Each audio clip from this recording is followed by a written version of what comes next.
va o'zlari Rasul sallallohu alayhi va sallamning dinlariga qarshi bo'lib turganlarini bilib turib qilishsa va ana shu qilganlar, qilayotganlari shariatga muvofiq deb e'tibor qilib ergashadigan bo'lsa, bu kufr bo'ladi dedilar. Va bu narsani Alloh bilan Rasuli shirk deb hisobladi dedilar. Ammo ikkinchi holat, ayyakuna i'tiqaduhum va imanuhum bi tahlil al-haram va tahrim al-halal thabitan lakinnahum ata'uhum fi ma'siyatillah. Ular halolni, haromni halol qilayotganligi va haromni halol qilayotganligini biladi, lekin ular buni din deb emas, balkim Allohga gunohkor bo'layotganini bilib turib ergashadigan bo'lsa, bu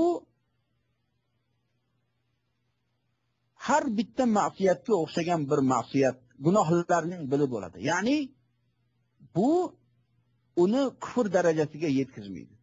Ya'ni bu vaqtda ma'siyat bo'lib, gunoh bo'lib hisoblanadi va bu tepada aytilgandek xatarli bu. Lekin buni u kufr darajasiga yetkazmaydi. Bu kufr darajasiga yetkazmaydi. Bu gaplar qisqachasi bu masalalarda gapirishlik o'zi haqiqatda juda xatarlik. Shuning uchun iloji boricha ahli ilmni gaplarini keltirishlikka harakat qildik. Mana shu gaplar ba'zilar aytishadiki, bu gaplar oldingi Umaviy va Abbosiy xalifalariga aloqador, bizning vaqtimizdagi hukmlarga aloqasi yo'q deb aytishadi. Shuning uchun aytamizki, mana shu tafsilotlar mana shu asrda o'tgan Sheyx Abdulaziz ibn Baz va Sheyx al-Albani rahimahulloh va Sheyx ibn Usaymin rahimahulloh va shunga o'xshagan shu kishining atrofida bo'lgan ahli ilmlar, shularning gaplari bu. Kimda kim agar mana shu ma'lumotlarni asoslariga yetaman deydigan bo'lsa, mana shu oyatlarning tafsirlari va mutaqaddim va mutaaxir olimlar nima deyishganligi to'g'risida bahs qilishligi mumkin. Lekin mana shu bahs insof va Allohning shariatini asosini qidirishlik maqsadda bo'lishligi lozim. Ammo qachonki birovni xatosini topishlik yoki o'zini e'tiqod qilgan narsasiga asos topishlik maqsadda bo'ladigan bo'lsa, biz tepada aytdikki, ahlul ahvo val bid'at egalarini tariqalaridan bo'lib qoladi bu. Sabab bid'at egalari shunaqa tariqada bo'lishadi. Ular birinchi e'tiqod qilishadi, keyin mana shu e'tiqodga qarshi bo'lgan narsani hammasini eplab dalil topib qaytarishga harakat qiladi. Ammo ahli sunna birinchi dalilga qarashadi, shundan keyin ana shu dalil taqozo qilgan asos bilan asoslanishadi. Va shuningdek yana bir narsaga e'tibor berishligimiz kerak. Ba'zi bir odamlar hozirgi kunda tavhid xillarini 4 xilga bo'lishadi. Aytishadiki, tavhid ar-rububiyya va tavhid al-uluhiyya va tavhid al-asma' va sifat va tavhid al-hokimiyya deyishadi.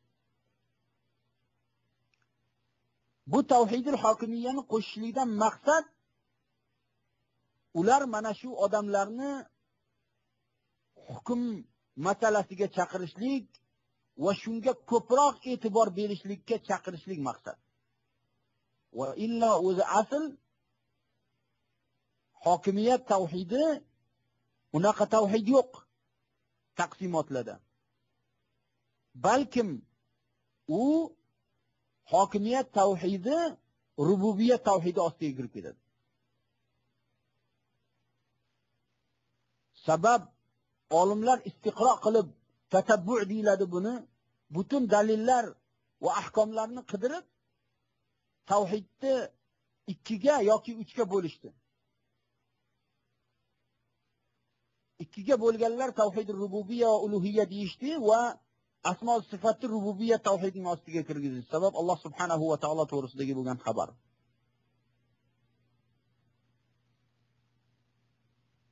Ammo ulug'iyat u bandalaridan bo'ladigan amal. Allohni yolg'izlashlik. Ammo hokimiyat tavhidi e'tibor berishligi lozim, lekin uni alohida tavhid qilib odamlarning orasida g'avg'o solishlik mumkin emas.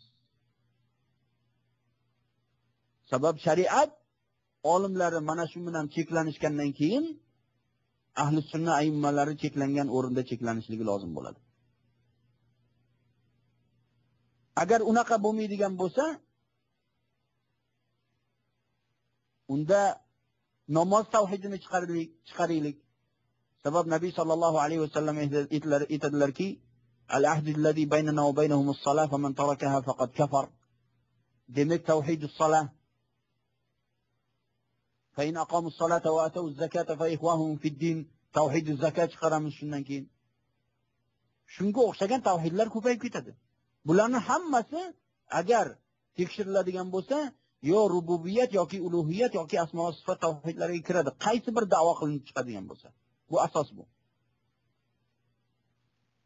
Bu o'sha hukmdorlarga ko'p e'tibor berib, ana shularning hukmlariga, odamlarni o'shalarga qarshi qo'zg'olon qilishlik maqsadida bo'lganlar mana shu narsaga ko'p e'tibor beradi.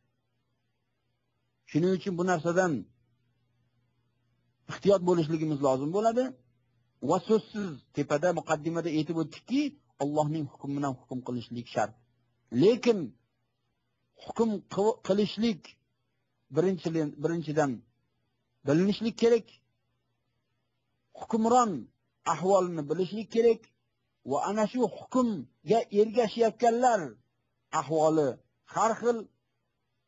Sabab Nabiy sallallohu alayhi va sallam aytadilarki, o'sha Allohning hukmi bilan hukm qilmaydiganlar to'g'risida aytganlarida Nabiy sallallohu alayhi va sallam ashablari aytishdiki, afala nunabizuhum bis-sayfi ya Rasululloh. Ularga qilich bilan qarshi chiqmaymizmi deganlar deyishganida Nabiy sallallohu alayhi va sallam la dedilar.